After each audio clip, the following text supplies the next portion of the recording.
भारत माता की जय। वंदे मातरम। सनातन धर्म की जय जय श्री राम।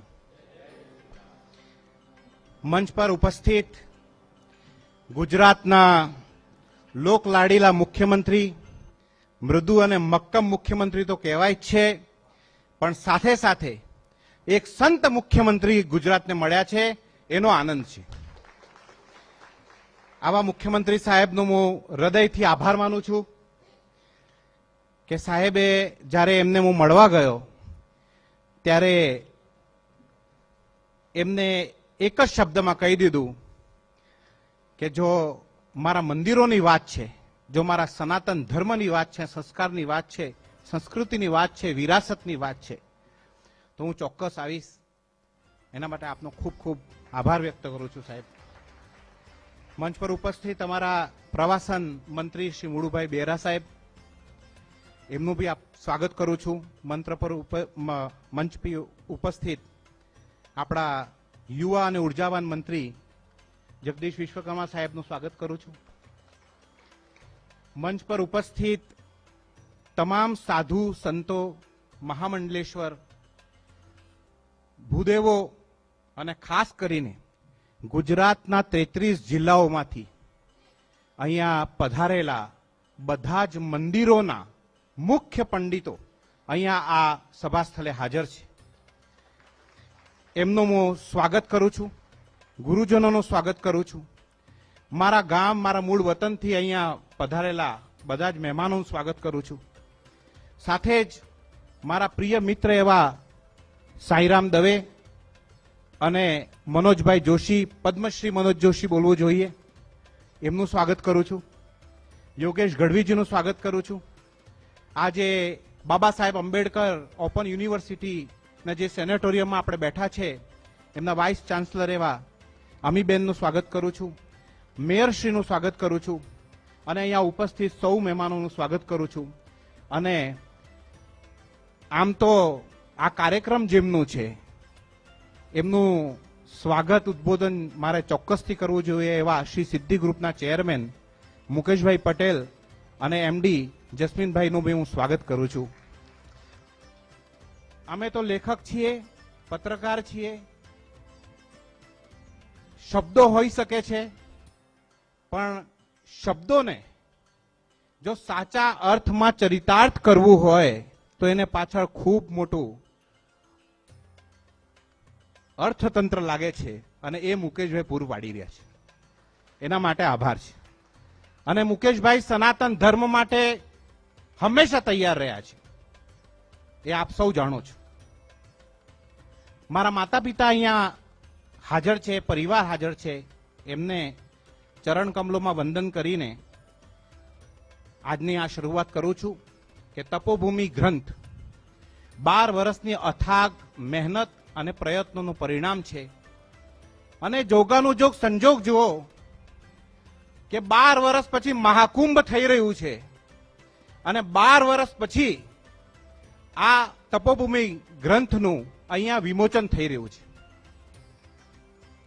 અત્યારે આ જેવું વિમોચન થશે મુખ્યમંત્રીશ્રીના હસ્તે, એને તાત્કાલિક બાદ મહાકુંભમાં અમારી ટીમ છે અને ત્યાં બધા જ આપણા અખાડા પરિષદ, નિરંજની અખાડા, જૂના અખાડા, કિન્નર અખાડા, બધાના મહામંડલેશ્વરો ત્યાં આરતી સાથે ત્યાં એનું અનાવરણ થશે પબ્લિક માટે.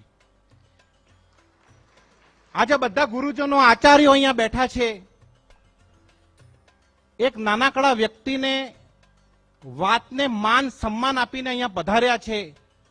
જેમ સાંઈરામભાઈ કહેતા હતા કે કોઈ લેખકને પુસ્તક વિમોચનમાં આટલી મોટી સંખ્યામાં સાધુ સંતો, આચાર્યો, ગુરુજનો, 33 જિલ્લાઓના બધા જ પ્રકાંડ પંડિતો, રાજકારણીઓ, સ્વયં મુખ્યમંત્રીશ્રી, સ્વયં પ્રવાસન મંત્રીશ્રી, સ્વયં ગુજરાત સરકારના મંત્રીશ્રી, મેયરશ્રી, બધા જ અહીંયા હાજર છે. સાહિત્યકાર હાજર છે, કલાકાર હાજર છે. ત્યારે મને એવું લાગે છે કે આ કોઈ કાર્ય મારું નથી, આ તો ઈશ્વર પ્રદત્ત હતું ને એને હિસાબથી જ થાય છે અને મારું આમાં કોઈ રોલ નથી. તપોભૂમિ કેમ? તો ગુજરાત એક એવું રાજ્ય જ્યાં તપસ્વીઓની ભૂમિ છે. આ એ તપસ્વીઓની ભૂમિ છે જ્યાં ગિરનાર પર્વત છે, એને તલેટીમાં ના જાને લાખોની સંખ્યામાં નાગા સાધુઓ, આપણા પ્રકાંડ વિદ્વાન સાધુઓ રહે છે જે તમને દેખાતા નથી, પણ શિવરાત્રીમાં જો જાઓ અને ગિરનારની પરિક્રમામાં જાઓ તો લાખોની તાદાદમાં ત્યાં આપણા સાધુ સંતો દેખાય છે. એક વાર મેં પૂછ્યું કૈલાશાનંદ ગિરી મહારાજને, મારા સાધુ સંતો સાથે બહુ ખાસ રિલેશન છે, બહુ ગમે છે મને એમને પાસે, એટલે વાર્તાલાપ કરતા હોઈએ ત્યારે પૂછ્યું મુખ્યમંત્રી શ્રી કે આટલી મોટી સંખ્યામાં આ સાધુ સંતો ક્યાંથી આવે છે? આ મહાકુંભમાં 50 લાખ સાધુ સંતો એક સાથે ડૂબકી મારશે, ક્યાંથી આવે છે? તો કહે છે કે આ હિમાલય ને ગિરનારની તલેટીમાંથી આવે છે. એટલે આ હિમાલય અને ગિરનાર આ એક સરખા બે પર્વત છે ને એમાંથી ગિરનાર અહીંયા છે ને. એક વાત બીજી એમને કહી શંકરાચાર્યજી મને કરી, જગતગુરુ શંકરાચાર્યજીએ, કે જ્યાર સુધી આ ગિરનારમાં આવીને કોઈ સાધુ નમન ના કરી દે ત્યાર સુધી એને સાધુની ઉપાધિ મળતી નથી. આ આપણું ગુજરાત છે. અરે દ્વારિકાનો નાથ બેઠો છે, એ આપણી દ્વારિકા, અને અહીંયા કચ્છના રણમાં માં આશાપુરા બેઠી છે, ને અહીંયા પ્રથમ જ્યોતિર્લિંગ એવું સોમનાથ છે, અને બીજું જ્યોતિર્લિંગ આપતો ખૂબ ખુશકિસ્મત છે કે બીજું નાગેશ્વર દાદા બી અહીંયા મોજૂદ છે. ગુજરાતનો એક એવો જિલ્લો નથી જ્યાં હજારો વર્ષો પૂરા થયા હોય એવા કોઈ મંદિરો ના હોય. અને હવે હું આવું છું કેમ આ તપસ્વીઓની ભૂમિ છે, કારણ કે પ્રધાનમંત્રી નરેન્દ્ર મોદી સાહેબે એક શબ્દ મને આપ્યો હતો, અને એ શબ્દ છે પથ્થર બોલતા હૈ. અને આજે પુસ્તકનું પ્રથમ લાઈન જે છે પથ્થર બોલતા હૈ, એના આજે દરેક જગ્યા ઉપર વખાણ થાય છે. હું મુરારી બાપુ, રમેશભાઈ ઓઝા, ગિરી બાપુ, શંકરાચાર્યજી, જૂના અખાડા, નવા અખાડાના મહંત મહામંડલેશ્વરોના જે વક્તવ્ય આવ્યા છે હું આપને સંભળાવીશ. બધા લોકોએ તપોભૂમિ, મારી ભૂખ અને મારી કરતા તો પથ્થર બોલતા હે શબ્દના વખાણ કર્યા છે. અને આ વખાણ થાય છે તો આપણા યુગ પુરુષ પ્રધાનમંત્રી નરેન્દ્ર મોદીના થાય છે. 12 વર્ષ પહેલા એમને કીધું હતું કે પથ્થર બોલતા હે, અને એનાથી સમજમાં આવી કે ભગવાન કૃષ્ણે ગીતામાં કીધું કે હું તો કણ કણમાં વિદ્યમાન છું. આ પથ્થર બોલતા હે એટલે આ ભગવાન સાક્ષાત બોલે છે. જો તમારે જોઈએ છે તો એક શ્રદ્ધા જોઈએ, આસ્થા જોઈએ, ભગવાન સામે નતમસ્તક થાવ તો પથ્થર બોલે છે નહીં, વાત કરે છે. અને આ પ્રધાનમંત્રી નરેન્દ્ર મોદીનું વિઝન છે. એમને આ જે પુસ્તક છે મુખ્યમંત્રી શ્રી, એમને જસ્ટ પાછળનો જે ભાગ છે એમાં આપના કોટ સાથે લખેલું છે વિકાસ ભી ઓર વિરાસત ભી. એટલે કે ફક્ત મંદિરોને નવા પ્રાંગણ બનાવવાની વાત નથી, મંદિરોના જીર્ણોદ્ધારની વાત નથી. મંદિરોના જીર્ણોદ્ધારના સાથે સાથે સંપૂર્ણ વિસ્તારનો જીર્ણોદ્ધાર થઈ જાય છે, એનો ઉદ્ધાર થઈ જાય છે. કેટલાક લોકોને રોજગાર મળે છે, કેટલાક લોકોના જીવન સદ્ધર થઈ ગયા. અને આ છે આપણું ટેમ્પલ ઇકોનોમી, આ છે આપણી રિલિજિયસ ઇકોનોમી, અને આ છે રિલિજિયસ ટુરિઝમ. પ્રવાસન મંત્રી મુરુભાઈ અહીંયા બેઠા છે. આજે આપણે ગુજરાત રાજ્યમાં શું નથી, માં અંબાની કૃપા છે, શક્તિપીઠ છે, પણ આ રાજ્ય સરકારના મક્કમ ઈરાદાના કારણે આજે અંબાજી તમે જાઓ તો ત્યાં તમને 51 શક્તિપીઠના દર્શન મળી જાય છે. આનાથી મોટી વાત શું હોઈ શકે છે? એક એક જગ્યાની રોડ કનેક્ટિવિટી, રેલવેની કનેક્ટિવિટી ને હવે તો એર કનેક્ટિવિટી થઈ ગઈ છે.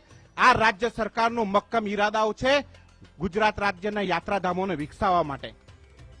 એટલે આજે પ્રધાનમંત્રી નરેન્દ્ર મોદીને નતમસ્તક થઈને એમનો આભાર બી માનું છું કે જો એમને પથ્થર બોલતા એ ના કીધું હોત તો આ તપોભૂમિ ગ્રંથની રચના ના કરી હોત. એટલે પ્રધાનમંત્રીનો અહીંયા હું આભાર પ્રકટ કરું છું.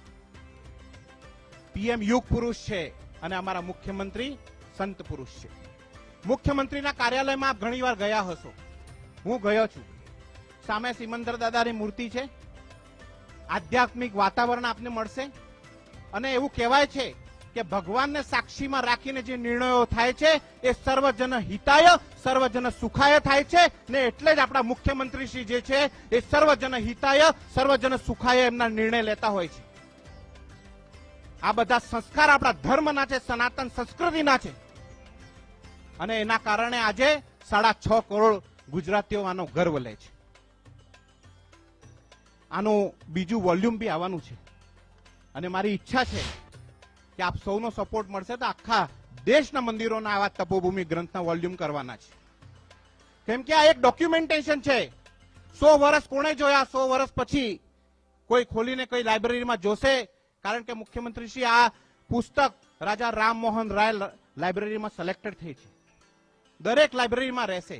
100 વર્ષ પછી કોઈને જોવું હોય ને કે કેવું હતું અમારું ગુજરાત ને કેવું છે અમારું ગુજરાત અને ક્યાંથી ક્યાં પહોંચ્યું છે તો એ જોઈ શકશે. 100 વર્ષ પહેલા આટલો સમૃદ્ધ હતું ગુજરાત, સનાતન ધર્મની આટલી જય જયકાર થતી હતી ગુજરાતમાં. આ એ પુસ્તક એને ત્યારે પ્રમાણ આપશે. બીજી એક ખાસ વાત ટૂંકમાં મારે પૂરું કરવાનું છે. મુખ્યમંત્રીશ્રીનો સમય ખૂબ કિંમતી છે. અહીંયા કલાકાર અને મારા મિત્ર પદ્મશ્રી મનોજ જોશી અહીંયા બેઠા છે, સાઈરામ દવે અહીંયા બેઠા છે, યોગેશ ગઢવી અહીંયા બેઠા છે. અમે બધાએ ભેગા થઈને એક સંકલ્પ લીધો છે કે ભારતીય સનાતન સંસ્કૃતિના 16 સંસ્કાર હોય છે જે આપણા જીવનમાં છે. 16 સંસ્કારથી જ આપણું જીવન છે, જન્મથી લઈને મૃત્યુ સુધી. અને 16 સંસ્કાર આજના સમયમાં લોકોને ખબર નથી અને એ 16 સંસ્કાર ઉપર અમે બહુ જ ટૂંક સમયમાં એક વેબ સિરીઝ કરવાના છે જે આપણા સંસ્કારોને પ્રદર્શિત કરશે. વેબ સિરીઝ તો ઘણી બને છે, પણ જો ભારતીય સંસ્કૃતિના અને સનાતન ધર્મના 16 સંસ્કારની જો વેબ સિરીઝ આવશે તો એ જ આ સિદ્ધિ ગ્રુપ અને આજ ગુજરાત સરકારની મદદથી, આપ સૌને આશીર્વાદથી આ 16 સંસ્કાર અમે કરવાના છીએ. આજે આપ સૌ અહીંયા પધાર્યા છો, મારું મન ગદગદ છે. 12 વર્ષની અથાક મહેનત નહીં, 12 વર્ષનો અથાક સંઘર્ષ છે. ઘણી વાર તો એવું થયું કે આ કામ કેવી રીતે પૂરું થશે. ઘણી વાર કલમ થમી ગઈ, ઘણી વાર પૈસા ખૂટી ગયા, પણ માતા પિતાના આશીર્વાદ હતા, ગુરુજનોના આશીર્વાદ હતા, ક્યાંક ને ક્યાંક સંતો મહંતોના આશીર્વાદ હતા કે આ પુસ્તક પૂરું થયું. અને આની બી કલ્પના નહોતી કે આટલી મોટી સંખ્યામાં પુસ્તક વિમોચનમાં લોકો આવશે. શું મુખ્યમંત્રીશ્રી આવશે એવું મારા મનમાં એક શંકા હતી. પણ જ્યારે હું મુખ્યમંત્રીશ્રીને સામે ગયો ને એમને પુસ્તક આપી કે સાહેબ આ છે, સાહેબે 1 સેકન્ડમાં કીધું હતું કે હું આવીશ. અને આના માટે હું આપનો ખૂબ ખૂબ આભારી છું.